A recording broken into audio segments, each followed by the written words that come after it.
Okay sir. देखो यहाँ हमने बता दिया था, सर ये 11,800 कहाँ से आया? फिर से बता देते हैं आपको, हम समझिए। पहले जितना पैसा रिलाइज हुआ था सब पहले फिगर यहाँ हमने भर लिया। यहाँ तक कोई दिक्कत नहीं है आपको? यहाँ तक समझ में आता आ रही है आपको, नहीं आ रही यहाँ तक? यस सर, वो समझ में आ रहा है। ये समझ में आपको आ रहा है? अब ये इसका दिया हमने, इसका निकालना है रेम्यूनरेशन, तो 1100 कैसे आ गया? तो यहाँ पर जो पूरा वसूल किया, हमसे कहा था हमसे इंक्लूडिंग कैश सब पे देना था। इंक्लूडिंग कैश की बात करें तो 10,000 रुपये हमारा क्या था, पूरा पूरा मिला के एसेसलाइज हो रहा है। लेकिन जो पार्टली क्रेडिटर्स जो तुम्हारे पास थे, जहां से हमने जिसको हमने पेमेंट किया है, पार्टली क्रेडिटर वाला क्वेश्चन में दिया था आप लोगों को, जो पार्टली क्रेडिटर्स है, जो कि अमाउंट जो वसूल किया हमने 1800 रुपये, तो ये वही है कि जो जिससे हमने सिक्योरिटी रखी थी, तो उसके लिए भी पैसा यही लिक्विडेटर ने ही वसूल करके ही उसको पेमेंट किया है। तो 1800 रुपये वो वसूल किया, मिला नहीं, वसूल करके दे दिया उनको पार्टी क्रेडिटर से। अब बाकी जो बचेंगे वो लोग अनसिक्योर्ड माने जाएंगे। फॉर एग्जाम्पल अगर हमने किसी से, देखो हम लिख के बताते हैं, देखो इसको आप लिख के समझ लीजिए, अच्छा समझ में आ जाएगा कि पार्टी वाला क्या चक्कर है।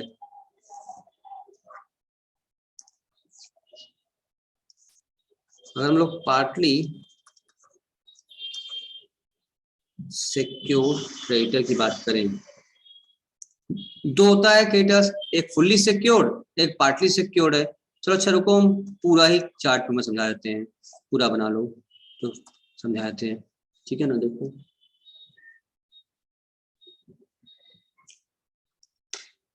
यहाँ लिखिए आप,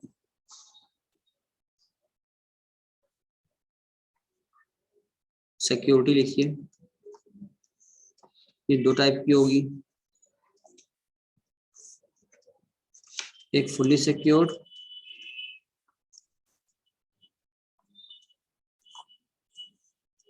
एक होता है पार्टली सिक्योर्ड। तो कौन से बना लो, समझ लो, ठीक।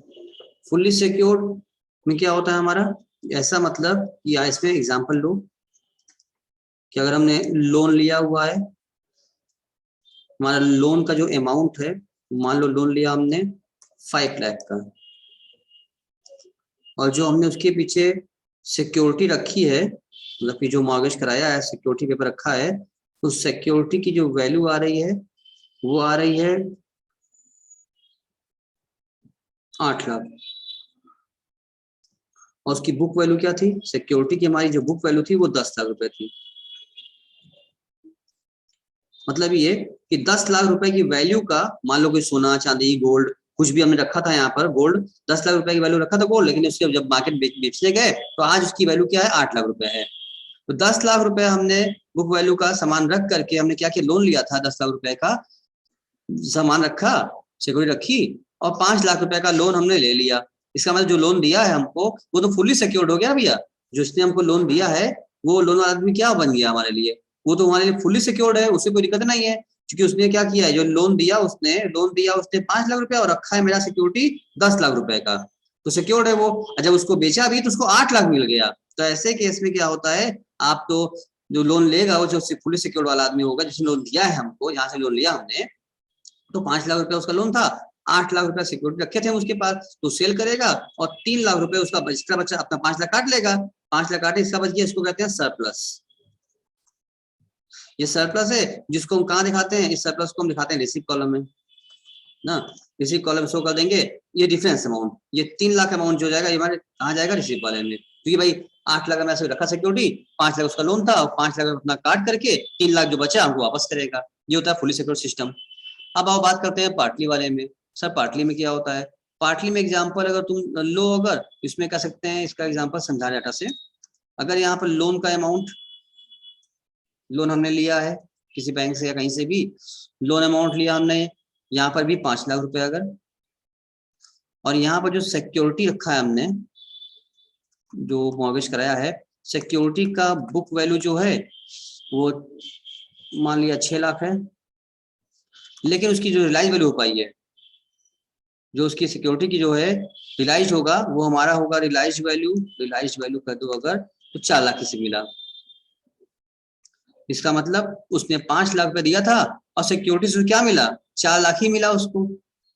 इसका मतलब वो क्या हो गए, ये पार्टली सिक्योर्ड हो गए हैं। फुली कहाँ हो पाए, पहले लगता था फुल्ली, बट फुल्ली हुए नहीं, पार्टली हो गए। 5 लाख रुपए का लोन था, उसके अगेंस्ट क्या मिला उनको बेचने पर सिक्योरिटी, 4 लाख रुपया ही मिला। तो 1 लाख रुपया अभी उनको और चाहिए, वो हमसे और मांगेंगे। अगर इनका पूरा मिल गया होता, पैसा एक्स्ट्रा बचता मेरा, तो हमको वापस करते, सरप्लस बोले थे, हम यहाँ सरप्लस मेरा आया था। और अगर लोन का अमाउंट क्या है, जितना है उतना वसूल सिक्योरिटी नहीं हो पाया। अभी भी उनको यानी कि सिक्योरिटी बेचने के बाद भी उनको 4 लाख ही मिला, 1 लाख रुपया भी और उनको चाहिए उनको। इसको बोलते हैं क्या, ये मार के आ गया, ये जो 1 लाख रुपया आता है ये हमारा बन जाता है अनसिक्योर्ड क्रेडिटर। इसको हम कहते हैं अनसिक्योर्ड क्रेडिटर। अगर एक्स्ट्रा बच गया तो उसको हम कहते हैं सरप्लस, जो रिसीव में जाता है इस अमाउंट से, डिफरेंस अमाउंट बैलेंस अमाउंट से। और जो घट गया, कम पड़ गया, ये और चाहिए, और पेमेंट करना पड़ेगा, और मांगेगा हमसे। जितना सिक्योरिटी ले लिया बाकी और मांग रहा है, इसको बोलते हैं अनसिक्योर्ड क्रेडिटर है। पैसा बचेगा लास्ट में देंगे नहीं, कोई बात नहीं। ये अनसिक्योर्ड, सिक्योरिटी के पीछे कोई है रखी नहीं गई थी, इसको मान लेते हैं अनसिक्योर्ड क्रेडिटर। इतनी बात क्लियर है यहाँ तक? बना लिया, लिख लिया आप लोगों ने, नहीं लिखा? Yes sir. अब होता क्या है कि अब ये जो 4 लाख रुपया जो वसूली हो रही है, नॉर्मली जो सिक्योरिटी वाला रखता है वो वसूल करता है फुल्ली वाला, लेकिन यहाँ जो 4 लाख रुपए रखा है, अगर आपसे ये कह दिया जाए ये 4 लाख रुपए का जो वसूली हुआ सिक्योरिटी का, ये सेल हुआ, रियलाइज हुआ, जो भी कहें आप, ये लिक्विडेटर ने किया। तो अगर लिक्विडेटर वसूल करके पेमेंट करवा रहा है तो कहेगा भाई जो ऐसे वसूल किया पैसा खुद रिसीव कर लिया, और जो सिक्योरिटी वाला ही पैसा यही वसूल करवाया, भले पैसा मेरे हाथ नहीं आया, लोन वाले को हमने दे दिया, जहाँ बैंक को दे दिया जहां लोन लिया था, लेकिन वसूल अगर ये बैंक वाला करता, हम वसूल, लिक्विडेटर वसूल ना करता तो कोई बात नहीं। लेकिन अगर लिक्विडेटर वसूल करके पेमेंट कर रहा है तो इसका मतलब ये अमाउंट भी तो क्या हो रहा है, उसकी वसूली में जोड़ी जाएगी, उसका लाइसेंस में जोड़ा जाएगा, और उस पर भी कमीशन उसको मिलेगा, क्योंकि उसने वसूल किया, ये उसने मेहनत किया पैसा निकालने में और सेल करने में इसको, तो ये भी इसको कमीशन मिलेगा। अगर ये जिसको जहां हमने रखा सिक्योरिटी वही बैंक वाला ही सेल कर लिया होता, इसको ले लिया होता, इसका मतलब वही वसूल किया है, तो हम इसको कमीशन न देते इस पर। इसीलिए हमारे इस क्वेश्चन में समय नोट कर लिया, तो क्वेश्चन चले हम हटाएं इसको।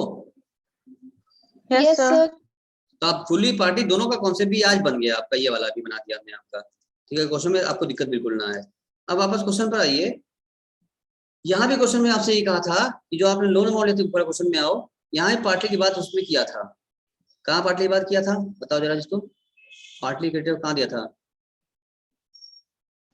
ये था ना कि फर्स्ट टू ये फर्स्ट इंस्टेंस टू पे द पार्टली सिक्योर क्रेडिटर्स, तो ऑर्डर दिया था 1800 रुपए का था।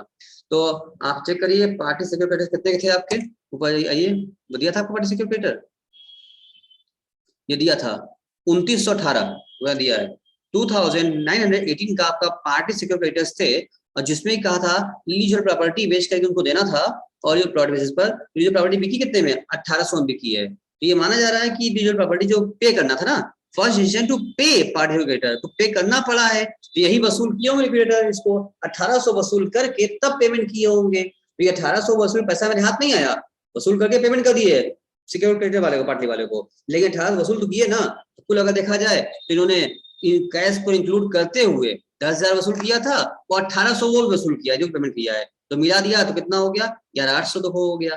अब 11,800 का आप निकाल लीजिए 2.5%, कोई कमीशन 2.5% कहा था आपसे, आप 11,800 का 2.5% कमीशन निकाल लीजिए, और निकाल के इसको पेमेंट करा दीजिए। यहाँ पर सिंपल सी होगी बात। अब देना है आपको क्रेडिटर्स की पेमेंट पे भी देना है, 2% का पैसा देना है आपको, तो उसको भी रुको पहले चेक करें कि कहीं पैसा सफिशिएंट है कि इनसफिशिएंट है। ऑलवेज लायबिलिटी क्या है, क्रेडिटर्स के जो पेमेंट होता है उस पर जो कमीशन दिया जाता है डिबिटर को, उसके देने से पहले हम चेक कर लेते हैं कि मेरे पास अमाउंट सफिशिएंट है कि इनसफिशिएंट है। अगर सफिशिएंट होगा तो रेट ऑफ 100 करेंगे, इनसफिशिएंट होगा तो रेट ऑफ 100% कर देंगे उस अमाउंट पर जो बैलेंस अमाउंट होगा। यहाँ में देखा हमारे पास 10,000 रुपए है टोटल, और 10,000 में से 295 पेमेंट किया हमने अभी, तो चेक कर लो कि क्या हमारे पास उनके पेमेंट करने के कुछ पैसा बच रहा है हमारे पास क्रेडिटर देने के लिए। तो हमारे पास अनसिक्योर्ड क्रेडिटर में क्या क्या थे, इधर आ जाओ ऊपर चेक करते हैं। अगर अनसिक्योर्ड देने के लिए हम बात करें तो सर पहले देते हैं प्रेफरेंस वाला, तो देख लेते हैं यहाँ पर हम लोग प्रेफरेंस क्रेडिटर दिया था हमारे सामने 116 रुपए प्रेफरेंस क्रेडिटर का था, नहीं 405 रुपए, 405 रुपए ये था प्रेफरेंस क्रेडिटर, ये देना होगा हम लोग को, पहले प्रेफरेंस देते हैं। उसके बाद हम लोग को बैंक ओवरड्राफ्ट ये भी अनसिक्योर्ड में आता है, और ये पार्टली वाले में से 2918 में से 1800 में दे दिया है, तो बाकी जो बचेगा वो भी देना पड़ेगा हमें को, वो भी अनसिक्योर्ड में आ जाएंगे। और अनसिक्योर्ड क्रेडिटर तो आपको 7,716 तो दिया ही हुआ है, इन अगर आप सबको जोड़ लेंगे तो आपको मिल जाएगा अनसिक्योर्ड क्रेडिटर का अमाउंट मिल जाएगा। यहाँ देखो जोड़ के बताया भी है आप यहाँ नीचे आपके, आप देखें तो यहाँ किया भी है। अनसिक्योर्ड क्रेडिटर अमाउंट लिखा 7,716 और इस पे तो हटा लिया। पाटली वालों को 1800 काटने के बाद जो पैसा बच गया ये पैसा भी हमको देना पड़ेगा, ये भी अनसिक्योर्ड बन जाते हैं, इनको भी ले लिया हमने। और बैंक ओवरड्राफ्ट भी अनसिक्योर्ड कहा ही था और प्रेफरेंस शेयर वालों को भी पेमेंट करना ही था हमको। तो प्रेफरेंस शेयर सब मिला के देख रहे हैं तो 9,355 रुपए हमको पेमेंट आ रहा है करने के लिए। हालांकि प्रेफरेंस भी अनसिक्योर होता है तो आप इसको पहले इसको पेमेंट कर सकते हैं, बाद में इसको कर सकते हैं, लेकिन जब पैसा सफिशियंट है तो मिला के पेमेंट कर दो, क्या जरूरत है आगे पीछे में। उनको पेमेंट से होना चाहिए पहले, उनको कम ना पड़े, तो उनको पूरा मिलना चाहिए प्रेफरेंस है। पैसा सफिशियंट है तो पूरा हम दे सकते हैं। क्योंकि मेरे पास 10,000 रुपए है, रिसीव हुआ था मेरे पास 10,000 में से अभी हमने कमीशन दिया उसको 295, लगभग 300 दिया, तो 9,700 के 50 करीब मेरे पास बच रहा है, लगभग रिसीविंग है, अभी पैसा बचा है मेरे पास। और पेमेंट कितना करना है हम लोगों को, 9,300 का समथिंग पेमेंट करना है। इसका मतलब मेरे पास अमाउंट कौन बताएगा सफिशिएंट है कि सफिशिएंट नहीं है, इनसफिशिएंट है। मेरे पास कैश का बैलेंस लगभग 9700 के आसपास बच रहा है और पेमेंट करना है लगभग 9300 के आसपास। तो बताइए क्या मेरे पास अमाउंट सफिशिएंट है कि इनसफिशिएंट है?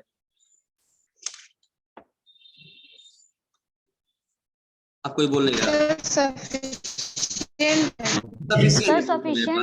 सफिशिएंट अमाउंट है, पैसा भी 400-500 बचेगा मेरे पास, ठीक है। अमाउंट जब सफिशिएंट आ गया दोनों मिला के एक साथ पेमेंट कर दो, कोई दिक्कत नहीं है, सब मिला लो। और 9355 रुपए का अमाउंट सफिशिएंट है, 2% देना है कमीशन, 2/100 कर दो। देखो यहाँ किया है, यहाँ 55 का 2/100 किया इन्होंने, क्योंकि अमाउंट सफिशिएंट है। अगर कम होता पैसा, कम पड़ जाता तो रेट में 100 प्लस सेट करते हैं। यहाँ पर सफिशिएंट है, 2/100 किया हमने और इसका कमीशन निकाल लिया। और कमीशन निकाल करके ऊपर पहले कमीशन में दे दो, 2 कमीशन लिख दो यहाँ पर 2, ये कमीशन दे दिया हमें 187 पॉइंट जो दिया है दे दिया हमने, कमीशन बाहर निकाल दो जोड़ के। और एक्सपेंसेस पे कर दो 50 रुपए का, वो भी कर सकते हैं। और क्रेडिटर्स का फुल अमाउंट सफिशिएंट था, पूरा अमाउंट हमने पेमेंट कर दिया। अब देखो हमारे पास इसके बाद भी क्या पैसा बच रहा है कुछ हमारे पास। हमने जब जोड़ा 10,000 मेरे पास था पूरा रिसीविंग, इतना सारा पेमेंट करने के बाद अब मेरे पास 112 रुपए 90 पैसे ही सिर्फ बच रहे हैं ओनली। ये मिलेगा आपको कंट्रीब्यूटरीज को, मतलब रिटर्न टू कंट्रीब्यूटर होता है, शेयर होल्डर्स को मिल जाएगा। तो ये पैसा हमने जो बैलेंसिंग आया, this is our balancing figure, तो आप जो इसमें से सब घटाइए, जो आपकी ये बैलेंसिंग आएगी, इस बैलेंसिंग को हम बंद कर देंगे return to contributory share holder से। शेयर होल्डरों को इतना पैसा मिला, अब भले उनका कितना पैसा लगा उससे मतलब नहीं है। 1452 शेयर था, 1452 शेयर्स थे, शेयर होल्डर थे हमारे, उनको सबको मिला के इतना पैसा दे रहे हैं। तो अब 112 जो बचा है, ये न बचता तो ये भी ना मिलता, फिलहाल इतना बचा है इतना दे दिया हमने। अब तुम्हें निकालना चाहती हो पर शेयर क्या मिला, तो डिवाइड कर दो, 112 90 टोटल अमाउंट था, देने वाले कितना दिया गया 1452 नंबर ऑफ शेयर होल्डर हैं, इसे डिवाइड कर दोगी तो क्या मिल जाएगा, एक शेयर होल्डर को 0.07775 पैसा क्या आ रहा है पर शेयर, सब पर उसको मिल रहा है पेमेंट। इतना कम पैसा एक बार भी नहीं मिला किसी को। ये कंपनी लिक्विड जब हुई तो शेयर होल्डरों को सबसे अधिक नुकसान उन्हीं को हो गया, आखिरी में जो पैसा बचता है उन्हें मिलता है, नहीं बचता नहीं मिलता है, तो फाइनली उन लोगों को एक बार भी नहीं मिला। उनको सबसे कम अमाउंट पर जो मिला वही उनको रिसीव करना पड़ेगा, उससे बंद कर दिया। This is our balancing figure only. पूरी बात शुरू से आखिर तक हमने कवर किया, अगेन कॉन्सेप्ट भी रिपीट किया, स्टेप्स भी लिखवाया, जहां जहां दिक्कत थी पार्टली और सिक्योरिटी फुल्ली वाले में कब सरप्लस आता है, कब अनसिक्योर्ड डेटा आ जाता है फुल्ली पार्टली में, वो भी हमने सिखा दिया आपको, कॉन्सेप्ट नोट भी करा दिया और एक क्वेश्चन भी फुल फ्लेश तरीके से करा दिया, कमीशन भी चेक करना सिखा दिया, बैलेंस अमाउंट सिखा दिया, सब बंद हो गया। अब भी आपको कुछ अगर क्वेरी मन में आ रही है तो आप पूछिए, मैं समझते हैं कि पूरी बात आपको अच्छे से आज समझ में आ गई होगी चैप्टर से regarding. I am waiting for you. Tell me if any query is there. You yes sir. Any query is there or everything in clear? Sir clear हो गया। श्रेया, विभा, बाकी लोग बोलिए। सर क्लियर हो गया। क्लियर हो गया। प्रियंका है, सृष्टि, अभिषेक क्लियर हो गया, श्रेया क्लियर हो गया। Yes sir. बिल्कुल सबको क्लियर हो चुका है, सभी लोग समझ गए अब कैसे करना है। Yes sir. अच्छा, अच्छी बात, क्लियर हो गया तो जितना हमने कराया उसको रिवाइज कर लीजिए, क्वेश्चन फिर से एक बार वापस मेरे क्लास ओवर होने के बाद फिर से लगाया भी कीजिए कॉपी पेन पर, कॉपी से बिना देखे, तो रिवाइज भी होगा और श्योरिटी भी पक्का हो जाएगा, तो आपकी आगे समझने में बहुत आराम मिलेगा। इसे रिवाइज करना बहुत जरूरी है खुद से पर्सनल। इसको रिवाइज कर लीजिए और इसके आगे क्वेश्चन आप हल कराते हैं ताकि एकदम क्लियर पक्का हो जाए आपका। सब नोट्स बना लिए अच्छे से, कोई दिक्कत नहीं है। ठीक है, टिल देन बाय बाय।